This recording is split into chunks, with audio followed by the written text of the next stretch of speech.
कर्नाटका की राजनीति में विधान परिषद चुनाव के बाद क्रॉस वोटिंग को लेकर सियासी बवाल जो है वो तेज हो गया है। आपको बता दें कि यहाँ पे जो है पूर्व उप मुख्यमंत्री के.एस. ईश्वरप्पा ने कांग्रेस पर गंभीर आरोप लगाते हुए हालिया चुनाव में क्रॉस वोटिंग हासिल करने के लिए विधायकों को खरीदने की कोशिश की है, ये बात कही है। आपको बता दें उन्होंने दावा किया है कि राज्य में राजनीतिक दलों द्वारा विधायकों की खरीद फरोख्त की परंपरा जो है वो लोकतांत्रिक मूल्यों को कमजोर कर रही है और जनता ऐसे प्रयासों को स्वीकार नहीं करेगी। आपको बता दें यहाँ शिवमोगा में पत्रकारों से बातचीत करते हुए ईश्वरप्पा ने कहा है कि कर्नाटक की जनता पहले भी इस तरह की राजनीति को नकार चुकी है और भविष्य में भी जो है भ्रष्ट राजनीतिक तौर पे यानी कि जितने भी भ्रष्ट राजनीतिक तौर तरीके हैं उनका समर्थन नहीं करेगी। उन्होंने कहा है कि सत्ता और चुनावी लाभ के लिए धनबल का इस्तेमाल लोकतंत्र के लिए खतरनाक हो सकता है। पूर्व उप मुख्यमंत्री ने यह भी दावा किया है कि अतीत में भारतीय जनता पार्टी ने कांग्रेस के 17 विधायकों को अपने साथ जोड़ा था और उस समय भी धन के इस्तेमाल की चर्चाएं हुई थी।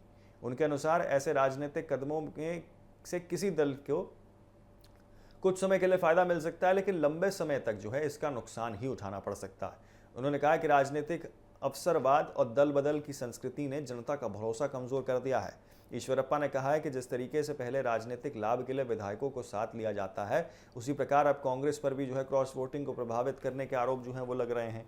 उनका मानना है कि यदि किसी विधायक ने धन या दबाव के आधार पर वोटिंग की है तो इसकी निष्पक्ष जांच होनी चाहिए। उन्होंने मुख्यमंत्री से पूरे मामले की निष्पक्ष जांच कराने और जिम्मेदार लोगों की पहचान करने की मांग यहां पर की है। राजनीतिक आरोपों को अलावा आपको बता दें ईश्वरप्पा ने कांग्रेस नेताओं बी.के. हरिप्रसाद और प्रियांक खड़गे पर भी जो है तीखा हमला बोला है। उन्होंने कहा है कि दोनों नेताओं के बयान और राजनीतिक व्यवहार विवाद पैदा करने वाले हैं।